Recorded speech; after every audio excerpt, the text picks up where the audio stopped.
स्वागत है आपका आज के एपिसोड में। चलिए शुरुआत करते हैं पिछले अभ्यास प्रश्न से।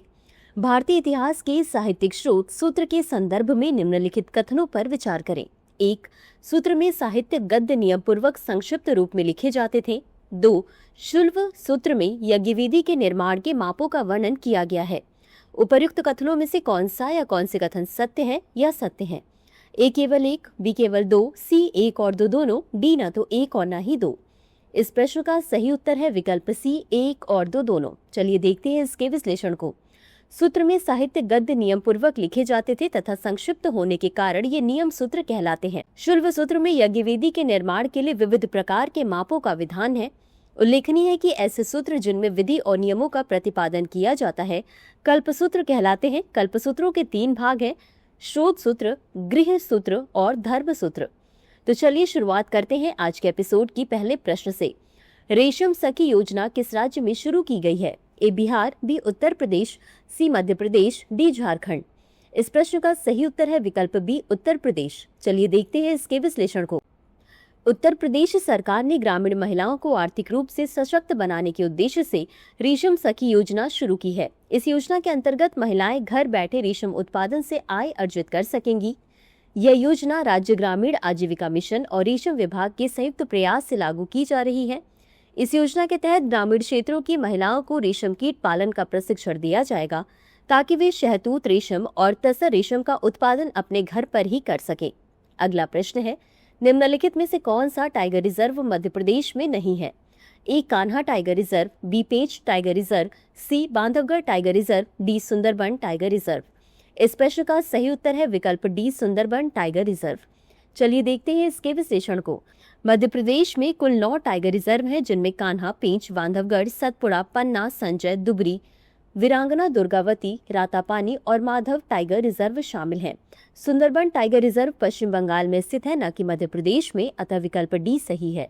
अगला प्रश्न है, आमेर किला किस राज्य में स्थित है? ए राजस्थान, बी उत्तर प्रदेश, सी बिहार, डी मध्य प्रदेश। इस प्रश्न का सही उत्तर है विकल्प ए राजस्थान। चलिए देखते हैं इसके विश्लेषण को। आमेर किला, जो यूनेस्को विश्व धरोहर स्थल है, राजस्थान की राजधानी जयपुर से लगभग 11 किलोमीटर दूर अरावली पर्वतमाला में स्थित है। आमेर किला हिंदू स्थापत्य और राजपूत वास्तुकला का बेहतरीन उदाहरण है। इसकी संरचना में राजस्थानी और मुगल शैलियों का मिश्रण देखने को मिलता है। इसका निर्माण राजा मानसिंह प्रथम ने 16वीं शताब्दी के अंत में प्रारंभ किया था। बता दें कि इस किले का निर्माण 4 चरणों में किया गया और यह मुख्यतः हल्के पीले, गुलाबी बलुआ पत्थर और सफेद संगमरमर से निर्मित है। यह किला 4 मुख्य खंडों में विभाजित है और प्रत्येक खंड का अपना अपना प्रांगण है, अतः विकल्प ए सही है।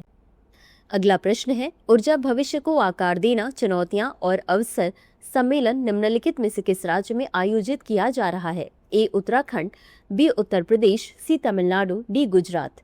इस प्रश्न का सही उत्तर है विकल्प ए उत्तराखंड। चलिए देखते हैं इसके विश्लेषण को।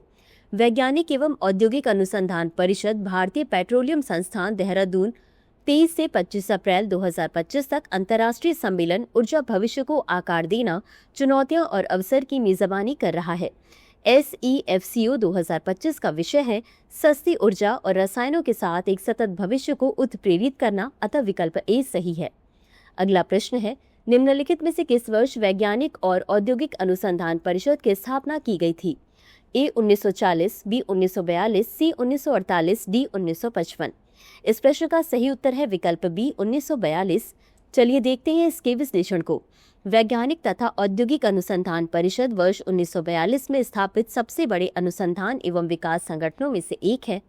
इसका वित्त पोषण विज्ञान एवं प्रौद्योगिकी मंत्रालय द्वारा किया जाता है तथा ये सोसाइटी पंजीकरण अधिनियम 1860 के तहत एक स्वायत्त निकाय के रूप में कार्य करता है। यह रेडियो और अंतरिक्ष भौतिकी, समुद्र विज्ञान और भूभौतिकी से लेकर जैव प्रौद्योगिकी, नैनो प्रौद्योगिकी, खनन, वैमानिकी, पर्यावरण इंजीनियरिंग एवं सूचना प्रौद्योगिकी तक के व्यापक क्षेत्रों को कवर करता है। अगला प्रश्न है, भारतीय गेहूं और जौ अनुसंधान संस्थान निम्नलिखित में से किस राज्य में स्थित है? ए हिमाचल प्रदेश, बी राजस्थान, सी हरियाणा, डी मध्य प्रदेश। इस प्रश्न का सही उत्तर है विकल्प सी हरियाणा। चलिए देखते हैं इसके विश्लेषण को। भारतीय गेहूं एवं जौ अनुसंधान संस्थान की स्थापना वर्ष 2014 में गेहूं अनुसंधान निदेशालय के उन्नयन के बाद की गई थी। यह हरियाणा के करनाल में स्थित एक प्रमुख ICAR संबंध संस्थान है। यह गेहूं और जौ में अनुसंधान और विकास के लिए एक राष्ट्रीय केंद्र के रूप में कार्य करता है, अतः विकल्प सी सही है। अगला प्रश्न है, पहला पृथ्वी दिवस निम्नलिखित में से किस वर्ष मनाया गया था? A 1970, B 1975, C 1982, D 1990।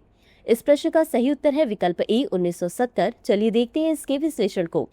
पहला पृथ्वी दिवस 1970 में मनाया गया था, जब सीनेटर गेलोड नेल्सन ने कैलिफोर्निया में तेल रिसाव के विनाशकारी प्रभावों को देखा था। इस निर्णायक दिन के कारण अमेरिका में महत्वपूर्ण पर्यावरण संबंधी कानून पारित हुए, जिनमें पर्यावरण संरक्षण एजेंसी का गठन भी शामिल था, अतः विकल्प ए सही है। अगला प्रश्न है, महादेव कोली जनजाति निम्नलिखित में से किस राज्य का एक मूल वनवासी समुदाय है? ए तमिलनाडु, बी बिहार, सी असम, डी महाराष्ट्र। इस प्रश्न का सही उत्तर है विकल्प डी महाराष्ट्र। चलिए देखते हैं इसके विश्लेषण को। महादेव कोली जनजाति महाराष्ट्र का एक मूल वनवासी समुदाय है, जो मुख्य रूप से उत्तर पश्चिमी घाट के अहमदनगर जिले के अकोले ब्लॉक में स्थित है। ये पारंपरिक रूप से महाराष्ट्र के महादेव पहाड़ियों में निवास करते हैं। भारत में इन्हें आधिकारिक तौर पर अनुसूचित जनजाति के रूप में मान्यता प्राप्त है। कृषि के अलावा ये पशुपालन, डेयरी और मुर्गी पालन तथा मजदूरी का काम भी करते हैं। अंत में देख लेते हैं आज के अभ्यास प्रश्न को। संगम साहित्य के संदर्भ में निम्नलिखित कथनों पर विचार करें। 1. यह प्राचीनतम तमिल ग्रंथ है। 2. इस साहित्य में मुक्तकों और प्रबंधन काव्यों की रचना मिलती है। उपर्युक्त कथनों में से कौन सा या कौन से सत्य है या सत्य है? ए केवल 1, बी केवल 2, सी 1 और 2 दोनों, डी न तो 1 और न ही 2। इस प्रश्न का उत्तर कमेंट बॉक्स में जरूर दें। आज के लिए बस इतना ही। धन्यवाद। डियर व्यूअर्स, अपने एग्जाम की तैयारी को और बेहतर करने के लिए हमारे चैनल को लाइक, शेयर और सब्सक्राइब करना न भूलें।